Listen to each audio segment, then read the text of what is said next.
Good morning, everyone. Welcome to Dynamic Dialog. This is our 5th Tuesday in September. It's the 29th. And today we have a guest speaker with us, Colin Walker. Colin is from AeroVironment. He has a great background in risk-based thinking and decision-making. He's put a lot of effort into this, and I'm just going to turn it over to him and let him tell you how his journey started and kind of how he got to where he is today. So welcome, Colin. Good morning. Everybody's surviving the weather wherever you are. Here it's kind of warm, but it's good. We'll take it. So without spending a lot of time, I'd like to kind of walk us through a little bit of my background, and you'll notice I'm going to use a lot of acronyms, so I tried to spell them out. And one of those is risk. You know, we're talking about the topic of risk, but time. And if you would hit the next button on there, just hit click. So one of the types of risk, you know, what are risk types? And we'll talk about risk types in just a second. Next. Want me to go to the next slide? Yeah, just keep hitting next. It'll list things off.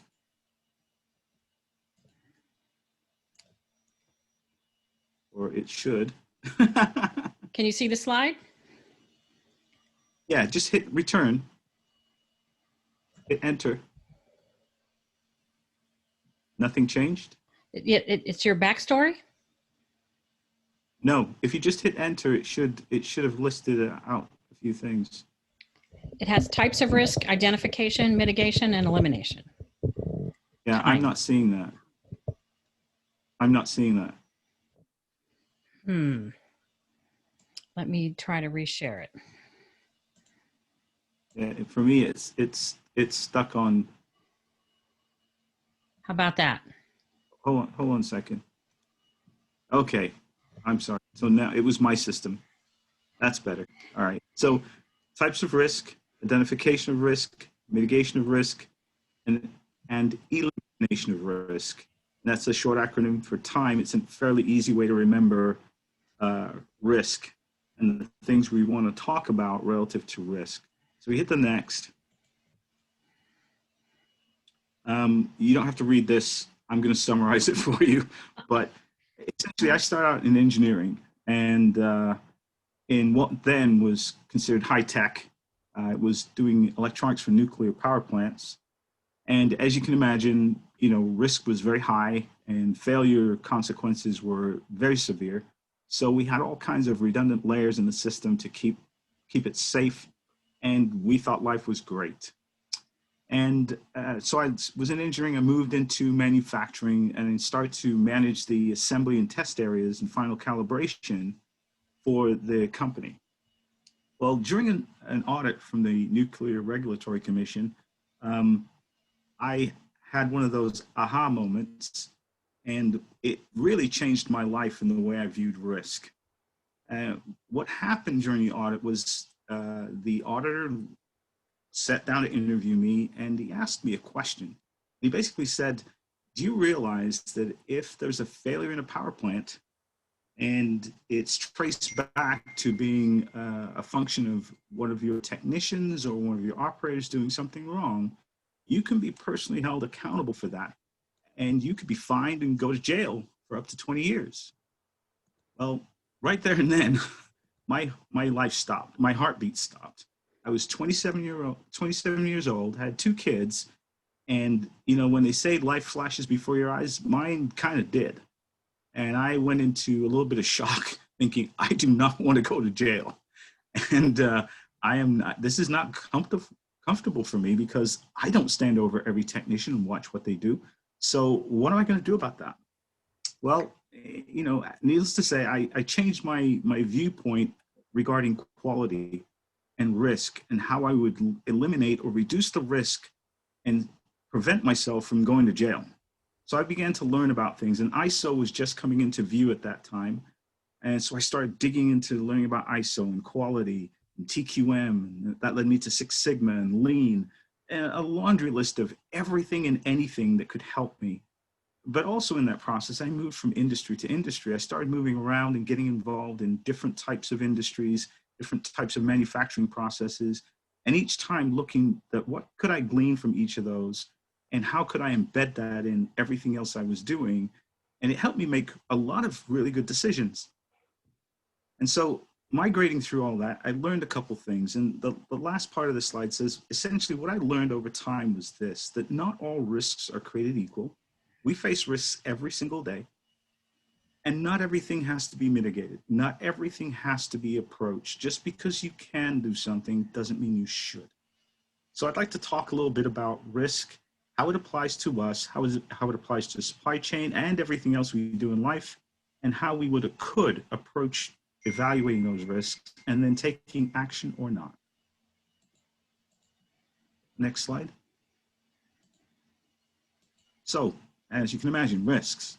There's risk to health, to safety. You can keep hitting next. Product quality, customer satisfaction, reputation, brand, transportation, the list goes on. And we face those kinds of risks every single day, and we learn to navigate those things. And there's teams sitting around evaluating, assessing risk, but what they're really trying to grapple with, in my experience, is do I act or not? And if I take an action, what action should I take? We hit next. In most cases, it comes down to risk reward. If I do something, what's the return, or what's the risk of doing something? What do I get back if I do, or what do I avoid getting into by mitigating a risk? And that's the balancing act that all of us face on almost a daily basis. Although there are many risks that we just accept, like the risk of a meteor hitting the world and blowing it up. None of us can change that, so we accept it. It's just one of those things that's part of life. And so you don't worry about it because you can't do anything about it. But that's kind of an extreme in terms of risk and how we might manage and approach risk. Hit next again. There are some tools. Oh, it went by really quick. Sorry. It's okay. That little cube that just lit up on your screen is a risk, called a risk cube, and it's something that we'll talk about in a few minutes. So next slide. So again, risk. We just put a laundry list of risks out, but it really didn't tell us how to quantify or approach those risks. It just said, these are risks. So what this form helps us do is to put some framework around what we have identified as a potential risk. So it asks you to identify the risk. What's the topic? What is the risk? A description of that, beyond just a title, what does it really mean? And then, and this becomes a little bit more subjective, but to say, what are the consequences or impact of this risk happening? What happens if this goes bad? What's the downside to this? And assess that and evaluate it on the basis of what we believe are the outcomes. Then take another look. Well, yeah, it can happen, but is it likely to happen? How often does this thing really occur? Does it happen every day, or is this something that happens once in a while? Or you know what, it's probably never going to happen. So again, making that assessment, but by using those two elements and grading accordingly, we can come up with an overall means of establishing what actions to take or actions not to take.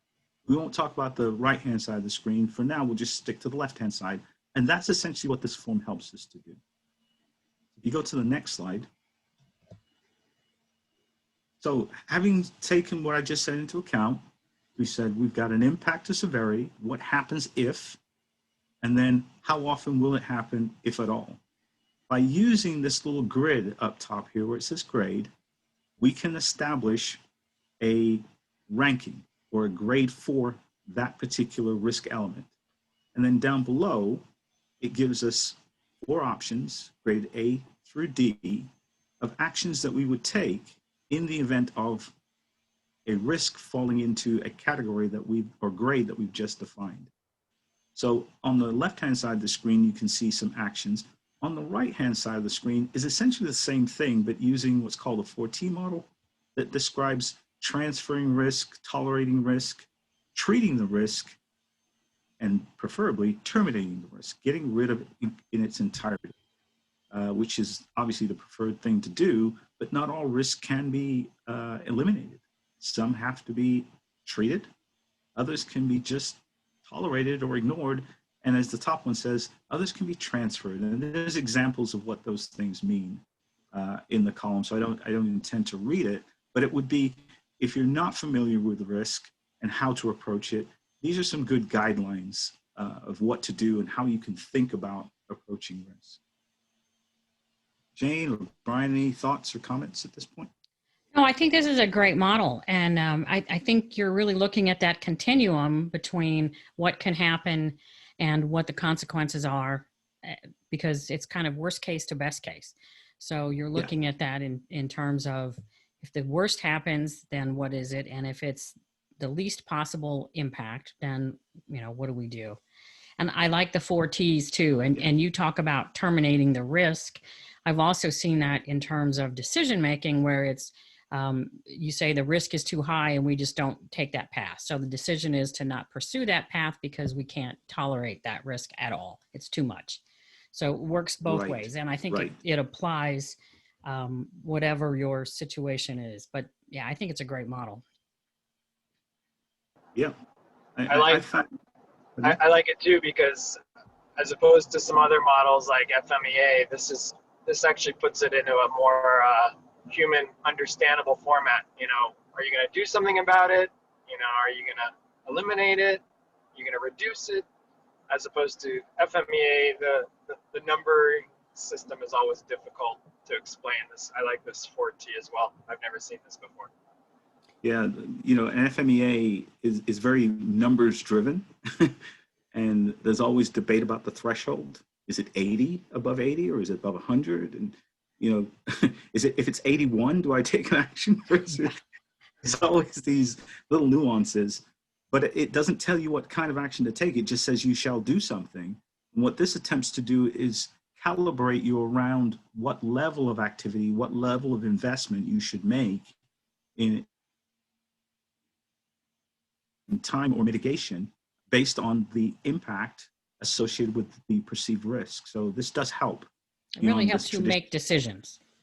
Yeah, exactly. So if you want to go to the next slide. And you probably have to hit, okay. So here's our list again. And as we've discussed, we can go one extreme to the other. I can treat every risk the same and really go, I've got to fix everything. Or I can say, geez, I don't need to fix anything. I'm not going to take any action. And neither of those two extremes is ever the right answer. Or I shouldn't say that, is always the right answer. Sometimes you need to go to an extreme, and other times you need to do nothing. And the balancing act is figuring out when. So if you hit next. It's also a prioritization as much as a balancing, right? What do I do first? Yes. And what can wait? What do I do? Correct. And the tool for that is a cube. And I told Siri to find me a cube, and it got me a Rubik's Cube, but that's not the cube we're talking about. If we hit next again. You have a risk cube, which is more in line with what we're trying to establish. Then it goes back to that little matrix you saw earlier with the A through D.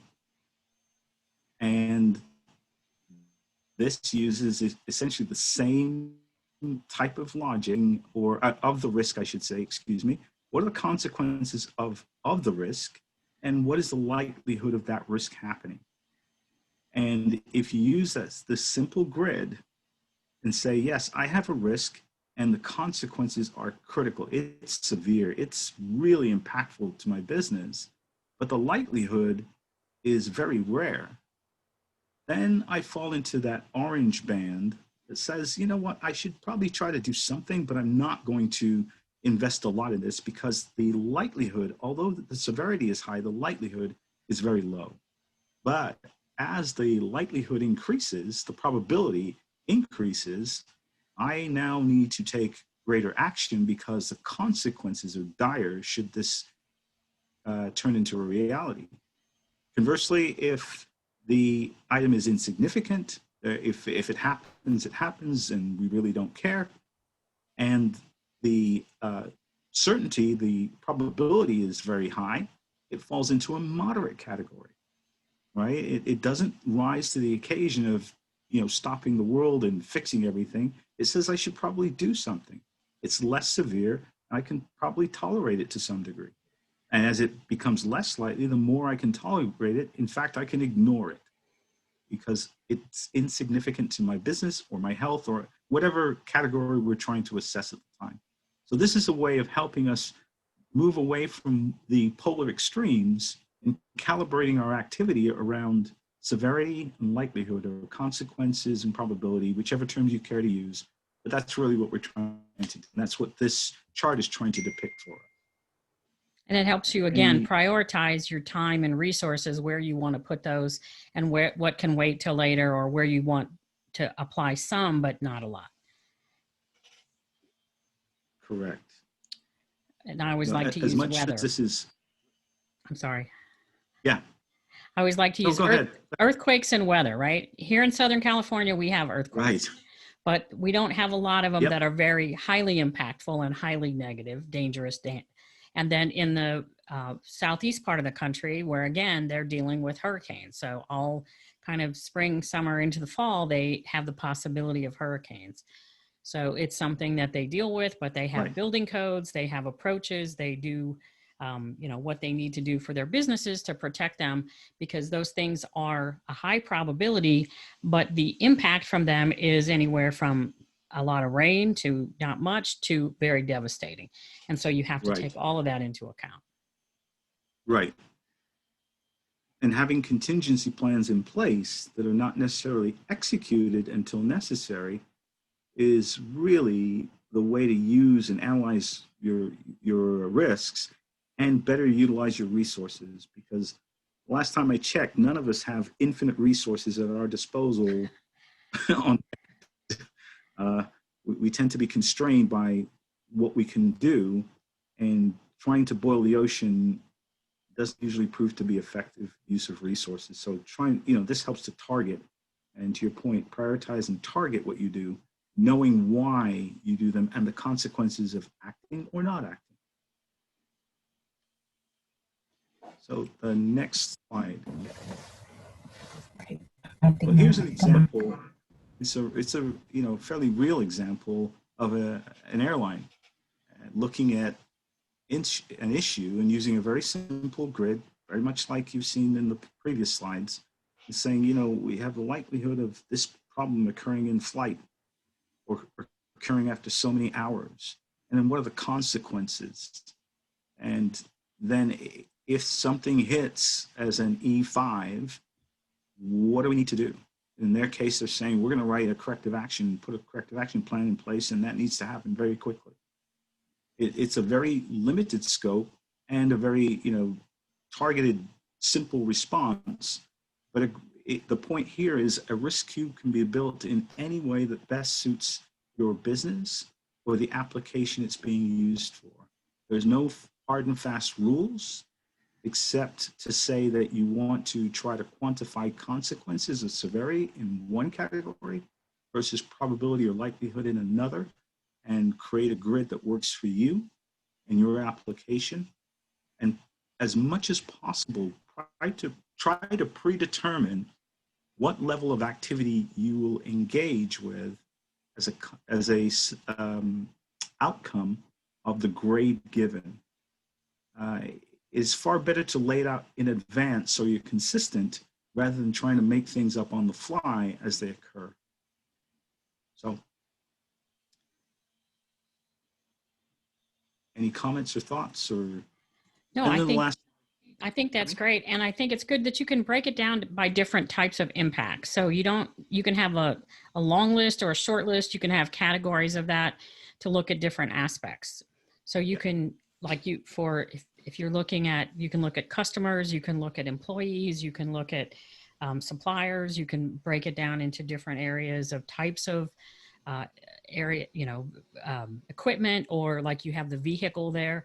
So you can do whatever suits your situation, your challenge, the risk that you've identified. And that's what I like about these tools is they're so malleable to whatever situation you want to apply them to.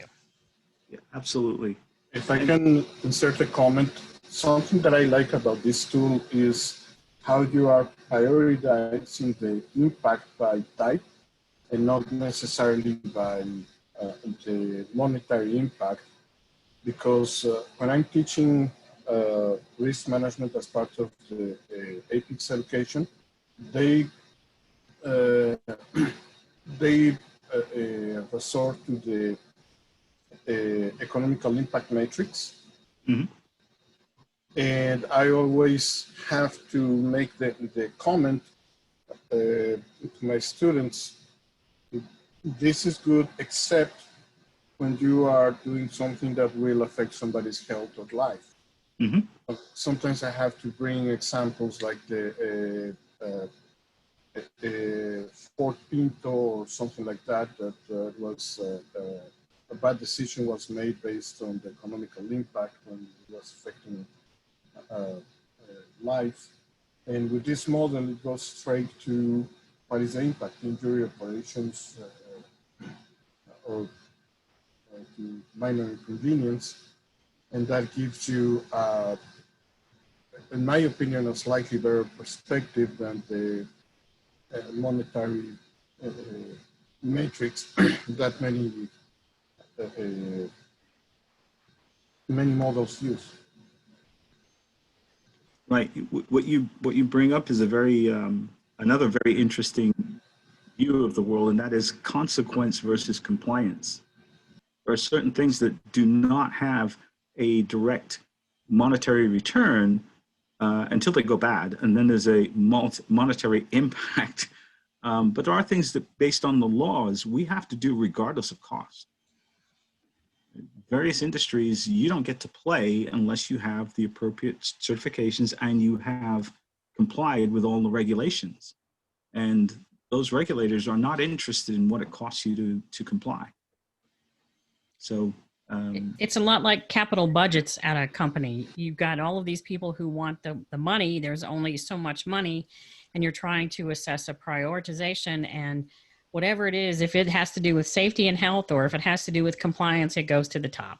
And yeah. however good the payback period or however good the return on that investment is going to be, it's going to come after the health and the safety of workers or customers or whatever, and then after compliance, because those are have to do's.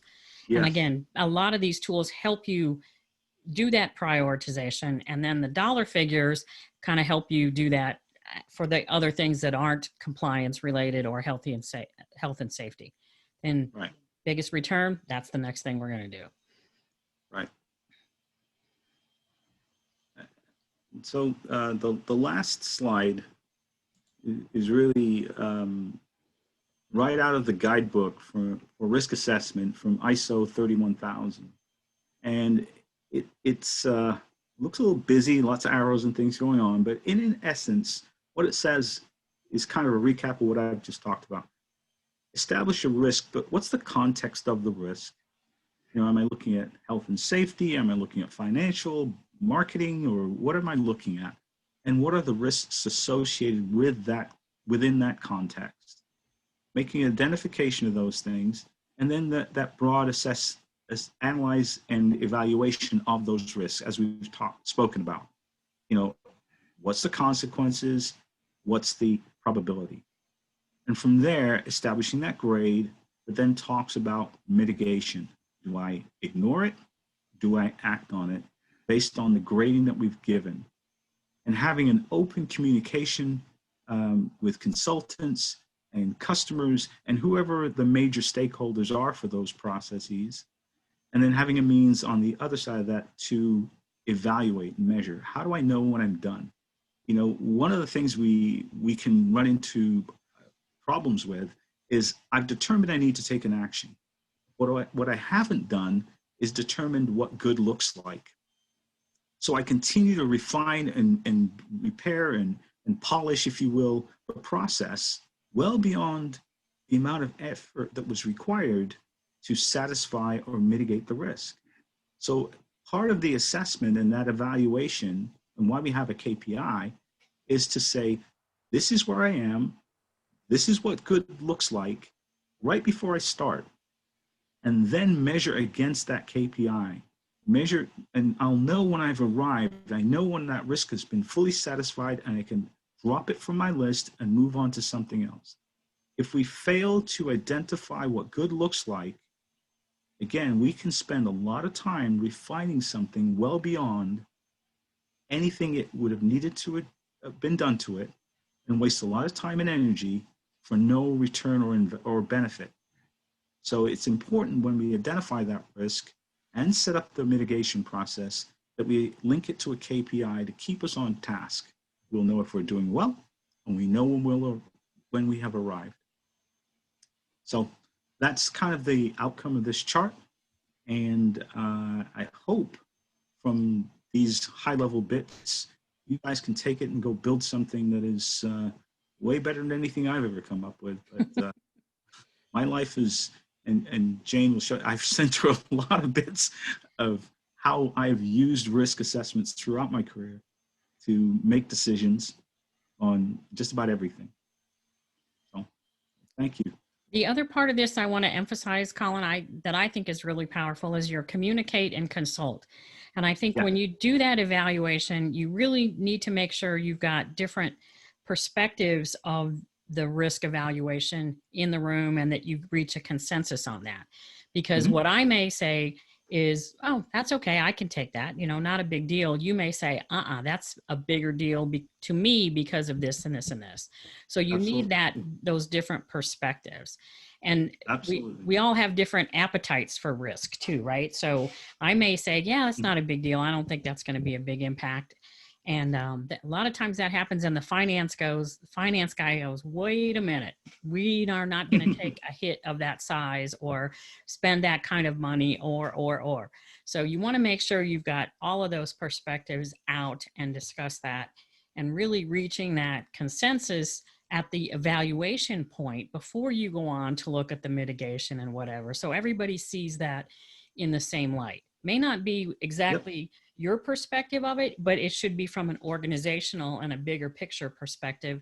And everyone in the room and everyone participating should be able to support that, and not only support it, but go back to their own individual organizations and explain it and make sure that people in their organizations are in support as well.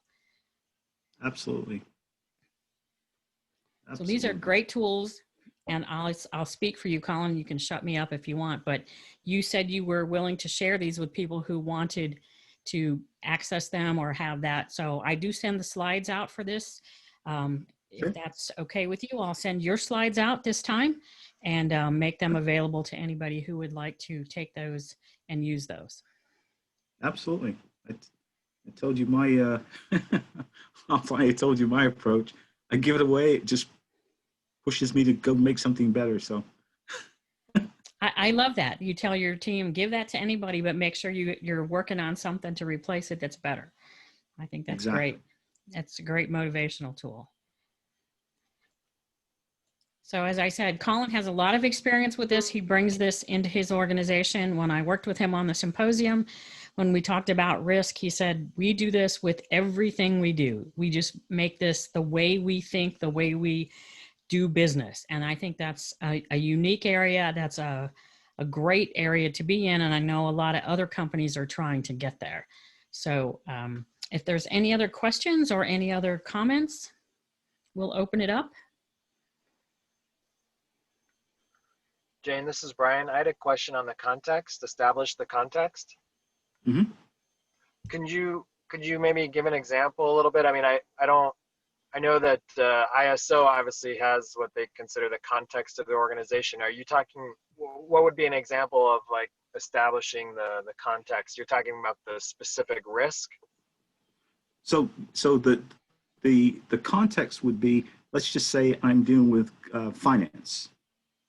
I want to look at risk within the finance organization versus the health and safety organization. So what is it a marketing, in the marketing context? Then all of my questions and risks, my risk gathering, if you will be relative to that context. So trying to look at an organization and saying, you know, I'm looking at supply chain. Well, let's talk about supply chain and all the risks associated with supply chain. And I wouldn't mix that with my evaluation of finance or my evaluation of compliance or health and safety. It's just compartmentalizing, if you will, and then drilling down on that aspect. Now, each of those different areas would have their own risk table, their own assessment, but it's a way of not trying to boil the ocean, because this can become very convoluted if you just throw every risk you can think of on a list. You'll end up drowning under your own weight and scared. Yeah. Sure, that makes sense. Thank you. Scared to go out your front door in the morning. Yeah. Right. You look at everything that could possibly go wrong. So, Okay. Any other questions or comments?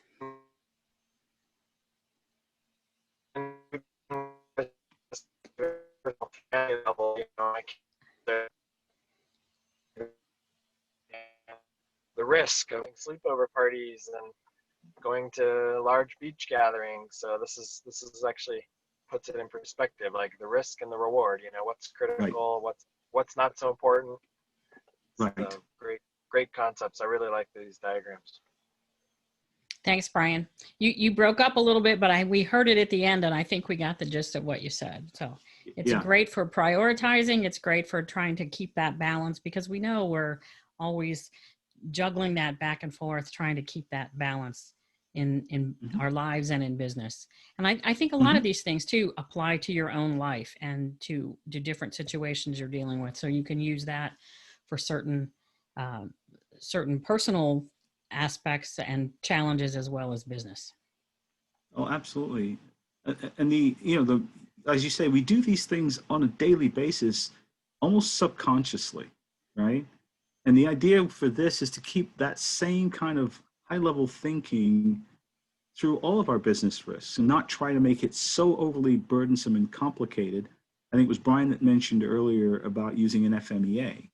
We could certainly use an FMEA on everything else we do in life, but we would never get out of the room. We'd be sitting populating a spreadsheet all day long. And so this is a much more user-friendly approach to essentially accomplishing the same thing.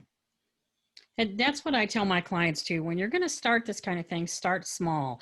You showed us a couple mm-hmm. of what I call heat maps with the different low to high in increments of 4 and 5. You can start with the little 3x3 simple low, medium, high, which I think was in one of your examples. Yeah. If you can start with that and get that, then you can get it more granular, because we've probably all been part of those discussions, or worse, more confrontational, antagonistic words than that, with arguing, is it 78% or is it 82%? And you can get paralyzed and miss opportunities because you don't take action. You can get wrapped up in the granularity of it versus really where is the context, and where is it on that continuum, and where does it relate to everything else? So you want to think about it in that type of way too, so start small. Start, the simpler the better, and the more accustomed you get and the more familiar you get with this type of thinking and these types of tools, then you can make them more sophisticated, because they're your tools, like you say, to develop, to change, to use, to apply to your situation so that you get the most value out of it. Right.